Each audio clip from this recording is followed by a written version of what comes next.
Why do we talk about macros as trainers? Why do we talk about calories? Why do we talk about food in and food out? Simply put, the more in detail you go, the more you track, the more you write down exactly what you're putting into your body, the more control you have over the shape of your body. So for me, unless you are actually going into a competition, this isn't important. And this is my opinion. So macros, micros, and counting calories don't play part if it's going to mentally and emotionally, because both of those things are very important for long term. If it plays a part in upsetting you both mentally and emotionally, and that is side effects like overthinking, which we do anyway, or obsessing over counting things, obsessing over what you're putting in your mouth, and changing the way that your body reacts to food, both psychologically and also turning this into habits. So psychologically, you're talking yourself out of eating things because that doesn't fit into your macros or your calories, or you're talking yourself out of eating things because that thing doesn't fit into your diet. That can cause a very anxious person. So if you already have anxiety and you're now trying to count calories and count macros, then do you have the right reasons behind why you're doing that? Do you need to do that? And I hear a lot of coaches say that just do it for 6 months, 12 months, 2 years, and nothing, and then you'll know so much more about food, nothing will happen, nothing bad will happen.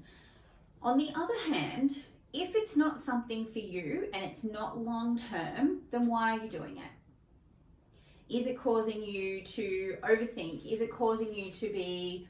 Some people will even get into a food obsession where they will not touch anything, nor try anything new, or eat anything out of the comfort zone of what they know, if they know it doesn't fit into their macros or their calories.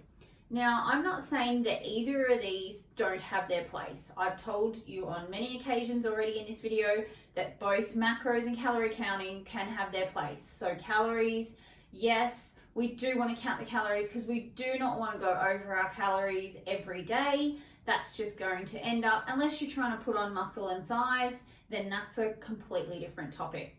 But if you eat clean, unprocessed food, and I cannot say this enough in enough videos, and you do not eat for the sake of eating, but you eat because you're trying to fuel your body and fuel your mind, then why do you need to count calories or macros?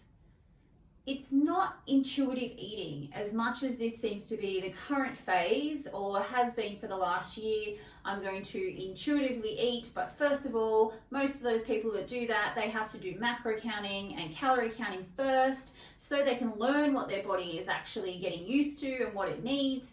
By the way, your body does a reset of hormones every 7 years, ladies. So if you are actually doing macro counting and calorie counting, it's going to change. What happens when you have menopause? What about the time of month? What about if you have a baby? What about... There is so many other reasons for you to just have a way of life by eating foods that are clean and healthy and high in nutrients just for your body to eat, absorb, or get rid of. Different story if you're obsessed with eating Macca's, KFC, any takeaway foods, and you're probably going over your calories in one meal every day. Especially if you're sedentary, so if you're sitting down for most of the week, then you probably do need to do a little bit of calorie counting. And for most of my ladies, I only let them do it for about a week.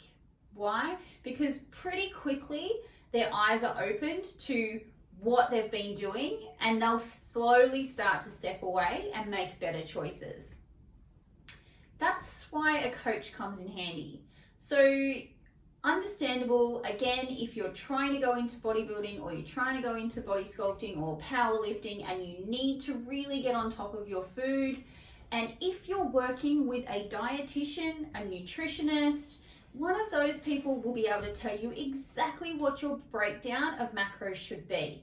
They're the only people that you should be listening to if that's the path that you want to take. But don't feel pressured into counting calories and macros just because your trainer tells you to, or just because you think it's the right thing to do. Honestly, I don't let my girls count calories. And we're currently on an 8-week challenge because we do them back to back. I know the calories, I know the macros, I know what's going to get them results, and everyone is different. So if they follow the food plan and the workout plans designed by myself, then without adding any extra calories, processed foods, takeaway food, or alcohol, they're going to have lessons learned through this challenge that will set them up for lifelong results without having to sit down and count and add everything into an app every single day. Now, again, I'm not saying that that's a bad thing, and again, it works for some, but what is going to last you a lifetime may not be what you need right now. Calories, macros, do you need to know them? What's your goal? Why do you think you need to count every single little bit of food that you put into your mouth? Is it sustainable? Are you trying to have a baby? Are you trying to run a marathon? There are so many reasons behind why it is right for some people and why it is completely wrong for others. So you need to choose what's best for you, okay? Counting calories and macros is absolutely your choice, but today you've heard why I don't think it's the right thing to do if you're looking for long-term results. Please remember, and I have seen this over the years, that a lot of people get obsessed with it, and that's an unhealthy obsession to have, and you are ruining your relationship with food. Okay? I get it. We've all been there. We all need to lose weight at some point. We all fluctuate. It's, to me, like having another diet. So why would you go and get on another diet when you want something that's going to last forever?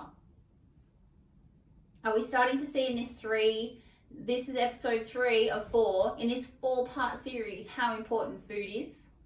I hope so. But if you're unsure, guess what? Next week we have another episode, and just to make sure I get it right, we are talking about the good old timing of when you should eat and fasting. So, hot topic, fasting's always a hot topic whenever anybody does a food plan with me. So, if you'd like to stick around, watch the last 2 episodes if you haven't already seen them. Let's get into next week's. On Monday next week, it'll be released, ready for you to have another look. If you want to rewatch this, rewind and watch it again, take some notes. Calories versus macros today. We're looking at timing of eating and fasting next week. So, guys, check out some other YouTube videos, and I will see you all soon.